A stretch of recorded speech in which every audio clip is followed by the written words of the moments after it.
ทุกคนค่อยคิดว่าค่อยคงเป็น introvert แน่นอนเลยมั้งเพราะว่าเดี๋ยวนี้บ่ค่อยมีหมู่มีครูบ่ว่าจะเป็นชีวิตจริงหรือในเกมบอกง่ายๆคือบ่มีคนคบคือค่อยโซโล่ชีวิตแบบอยู่แบบโดดเดี่ยวดายโดดเดี่ยวได้ในท้องเลลมพัดลมเพลอยมาไกลเฮ้ยทุกคนค่อยมีเพื่อนใหม่แล้ววะนั่นก็คือกิโดแล้วมื้อนี้กิโดก็มีชาเลนจ์มาให้ค่อยเห็นนั่นก็คือการแข่งคิวกันในเกมว่าผู้ใดสิได้คิวหลายกว่ากันเฮ้ยชีวิตค่อยจิบ่โดดเดี่ยวดายอีกต่อไปแล้วว่าทุกคนแล้วค่อยก็ต้องรับคำท้าของกิโดมื้อนี้พอได้ฮู้จักกิโดเขาลึกๆแล้วก็เป็นคนแบบบ่ยิงแหละทุกคนคือแบบลมกันแบบเป็นกันเองสุดๆเลยซึ่งมื้อนี้ก็เป็นมื้อที่เฮาสองคนได้เปิดใจเปิดไมค์รวมกันแบบเป็นครั้งแรกแล้วเกมนี้กิโดก็เหมือนจะตกใจในการแบ่งของทีมคู่ต่อสู้และทีมเฮาเฮ้ยเสียงกิโดโคตรหล่ออ่ะปานเสียงอายุโอเคไอ้หนุ่มเสียงใสหรือไม้ไทยสุดหล่อมั้งและการแข่งคิวในครั้งนี้คอยก็ได้จับมาเป็นฮันโซส่วนกิโดก็ได้จับมาเป็นลานแตงตัดภาพมาในนาทีนี้คอยก็ได้วิลซี่เลยและเหมือนว่าบากิโตของเขาจะปกป้องเต้าให้เซเบอร์เป็นอย่างดีและแน่นอนว่ากิโดก็ต้องมาสร้างความปั่นป่วนให้กับทีมคู่ต่อสู้และวินาทีนี้คอยก็ได้ไล่เกาหลังให้กับเซเบอร์และคอยก็งับหัวมันไปจนเซเบอร์ถึงขั้นได้กลับบ้านเกิดเมืองนอนหลังจากนั้นคอยก็ได้มานั่งเฝ้าเพื่อช้าๆเอาบัฟฟ้าโมเมนต์แบบแดงมั้งเพราะว่านี่มันคือการตัดกำลังของเซเบอร์หรือเกินทางเขาและแล้ววินาทีนี้บากิโตก็ได้อยู่ผู้เดียวแต่ว่าภาพก็ได้ตัดมาเลนกลางแล้วคอยก็ได้เห็นเจ้าหญิงเอซ่าที่คอยรังแกคลิปเลนกลางอยู่คอยก็เลยงับหัว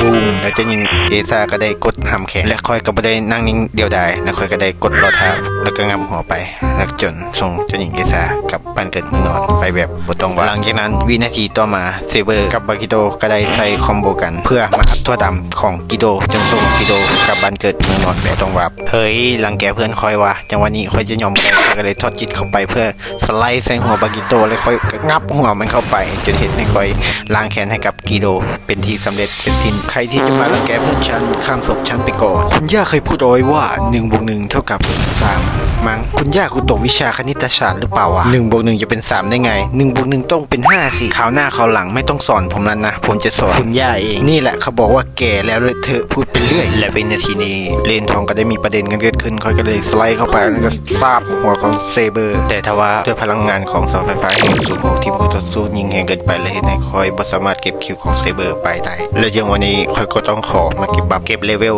จนทีมได้ถามมึงจะฟาร์มเอาเลเวลสาวะและในนั้นเองบากิโตก็ได้สไลด์เข้ามาเพื่อหวังว่าจะเก็บคิวคอยแต่โดยพลิกไหวอันเฉลียวฉลาดของคอยเลยเห็นให้คอยตั้งหลักได้ทันแล้วก็กลับมาทั่วดำมันจนส่งมันกลับบ้านเกิดเมืองนอนสมน้ำหน้าหัวมึงแดฮาวดีนะและแล้วในจังหวะนี้เซเบอร์ก็ได้อยู่ผู้เดียวและหวังว่าจะไปโซโล่ป้อมเลยเห็นให้คอยสไลด์เข้าไปปาดหำมันไป2-3 บาทฟุดฟั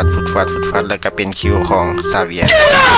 เทียเลยไพ่คือเป็นแบบนี้บ่เวลาเฮาอัดคลิปแล้วเปิดใหม่มันจะบ่ได้ยินเสียงคือแบบว่าคนใบลมกันอยู่ที่นะอันที่จริงสองคนเฮาก็ลมกันแบบม่วนอยู่เด้ถามถึงความเป็นไปเป็นมาของซึ่งกันและกันแต่ว่ามันบ่ได้ยินเสียงถ้าผู้ใดมีเทคนิคดีๆในการอัดคลิปแล้วเปิดใหม่แล้วได้ยินเสียงแนะนำกันได้เด้อจังหวะนี้มันไปฮอดใส่แล้วว่ากูก็ลืมพากไปเลยหมดตัวไอ้ลุงตรงหนังมากแกแล้วเลื่อนแกแล้วแกเลยนี่แหละเขาว่าเฮ้ยทุกคนฮู้บ่ว่าที่จริงแล้วกิโดกับคอยเป็นรุ่นเดียวกันสำหรับคนที่บ่ฮู้เรื่องฮู้ราวน่าจะถามว่าไผคันคอยบอกไปแล้วเขาพัดจิว่าไผถามเฮ้วคือแบบว่าพูดไปเรื่อยจักเป็นว้าวอย่างตอนอย่างพูดอะไรทำไมยังไงเนี่ยแล้วมาเบิ่งช็อตนี้นำกันจังหวะนี้ที่คอยงับหัวแต่ว่ากำลังจะฟันจะเป็นคิวของซาเวียตลอดเย้ยจังหวะนี้กำลังจะสไลด์หนีแต่ว่าเจ้าหนิงเอซ่าก็ได้พ่นน้ำแข็งใส่มาใส่แต่ว่าคอยสไลด์ออกมาได้แล้วก็เปิดอันตีแล้วก็เก็บไซเบอร์ไปได้เป็นช็อตคอมโบที่แบบหาเบิ่งอยู่ใส่บ่ได้เลยจังหวะที่คอยกับกีโดฟิวชั่นกันเนาะจังหวะนี้โอ้โหเฮ็ดให้คอยเก็บบ้าข้างไปได้ที่จริงเมื่อกี้กิโดครับมันจะเอากันได้คิวเมื่อกี้แต่ว่า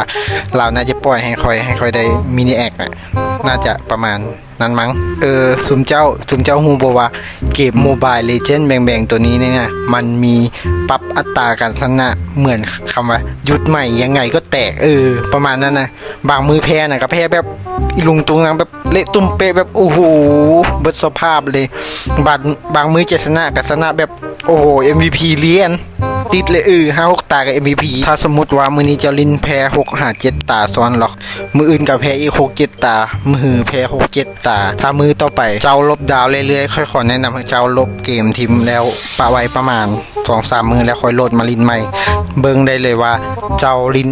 ชนะรัวๆแน่นอนเพราะว่าเทคนิคนี้เป็นคอยที่เคยเห็นมาก่อนแล้วคิดไปคิดมาแล้วกูก็รู้สึกน้อยใจเลยสู่เรา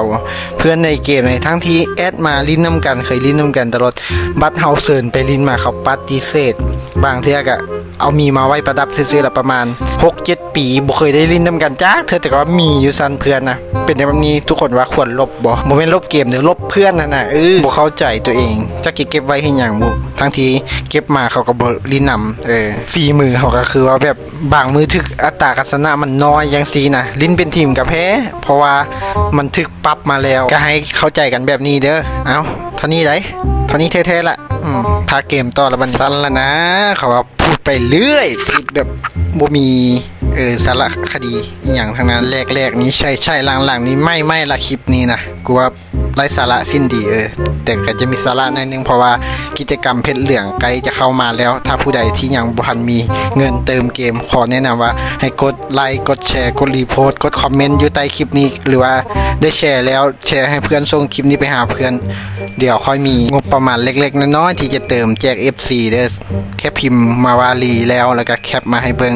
แคปใต้คอมเมนต์ได้เพราะว่ามันคอมเมนต์เป็นรูปภาพได้เนาะแล้วค่อยจะแจกให้เด้อสำหรับ10 user หรือว่า10 UID เท่านั้นเด้อ user 10 UID นี่คือรางวัลใหญ่ส่วนรางวัลน้อยจะมี10เพชรเด้อประมาณ10เพชร6เพชรเท่านั้นถ้าหากว่าซองของอามีผู้ติดตามเพิ่มขึ้นเรื่อยๆอาจจะมาแจกบัตรแสงดาวให้กับ FC จำนวน3บัตรแสงดาวเด้ออันนี้พูดจริงจากใจจริงนะจ๊ะจุบและคลิปนี้ก็คือว่าคอยเป็นคนชนะเนาะชนะที่แบบคิวหลายก่อนกิโดคาหลายก่อน